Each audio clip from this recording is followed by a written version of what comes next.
ఇట్లయితే భారీ, భారీ అల్పపీడనం అయితే ఏపీ సైడ్ దూసుకురాబోతుంది. మీరిక్కడ చూడొచ్చు భారీ వర్షాలైతే రాబోతున్నాయి. 23న తీవ్ర అల్పపీడనం అయితే ఏర్పడబోతూ ఉందన్నమాట. మనం చూసుకున్నట్లయితే 23వ తారీఖున ఇక్కడ అన్నమోడు ప్రాంతంలో తీవ్ర అల్పపీడనం అయితే ఏర్పడబోతుంది. భారీ వర్షాలైతే రాబోతున్నాయి. ఏపీ, తెలంగాణకు సంబంధించి భారీ వర్షాలైతే రాబోతున్నాయని రైతులందరిని హెచ్చరికలైతే జారీ చేయడం జరిగింది.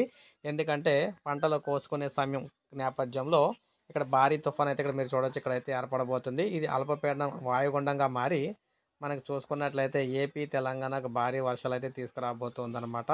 ప్రజలందరూ కూడా గమనించాలి. రైతులకు ముఖ్యంగా అలర్ట్ అయితే జారీ చేయడం అయితే జరిగిందనమాట. రైతులకైతే అలర్ట్ అయితే జారీ చేశారు. సో, భారీ వర్షాల నేపథ్యంలో భారీ వర్షాలైతే పడతాయని చెప్పేసి ఈ విధంగా మనకు తెలియజేయడం అయితే జరిగింది.